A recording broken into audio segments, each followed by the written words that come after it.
Hello ကိုပိုင်နဲ့မကြီးတို့မှပြန်လဲကြိုဆိုပါတယ်ညီမရိုးရမုတ်တစ်ခုဖြစ်တဲ့မုတ်ပင်တော်အလွယ်လုံးကြီးကိုလာပြီးညဝေပါတယ်ရတာအနေနဲ့ကတော့နန်းအုံဒီချိုစိတ်မွေးရတာနဲ့အရင်စားလို့ကောင်းပါတယ်โอเคပထမဆုံးအနေနဲ့နန်းမဲအနှင်းငယ်ကိုလော်တာပေးလိုက်မယ်နော်နှမ်းကိုတော့အနက်မွေးလာတဲ့အထိမွေးပေးရမယ်နော်မကြီးနဲ့ကိုပိုင်တို့ရွာကိုအလွမ်းပြေအနေနဲ့မုတ်ပင်တော်လှစားဖြစ်လို့လုံးနီလေးပါလာပြီးတော့ညဝေတာပါနော်မုတ်ပင်တော်လှစားရင်လည်းကျွန်တော်တို့ဟိုးငငယ်ဘဝကိုပြန်ပြီးတော့ရောက်သွားသလိုပဲအရင်ကလွမ်းစရာကောင်းပါတယ်โอเคနှမ်းကအနက်သသိန်းလေးဖြစ်လာပြီဆိုတော့နှမ်းနဲ့စားကိုမကြည့်တကြည်လေးကျွန်တော်တို့ထောင်းပေးရပါမယ်စားကတော့လက်ဖက်စားစုံတစ်စုံထည့်ပေးပါနှမ်းကိုတော့အရင်ကြည်အောင်ထောင်းစရာမလိုဘူးပေါ့နော်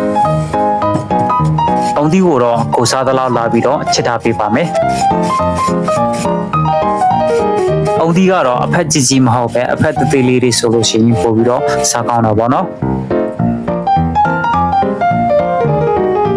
အုံသီးနဲ့ထောင်းထားတဲ့နှမ်းကတော့ ready ဖြစ်ပါပြီ။ထပ်ပြီးတော့မုတ်ပိန်တော်လို့ကိုမုံနစ်ဆက်မယ်။ဆန်မုတ်ကိုတော့ထမင်းပေါင်းဦးကပါတဲ့ဆန်ချီခွဲ2ခွက်ထမင်း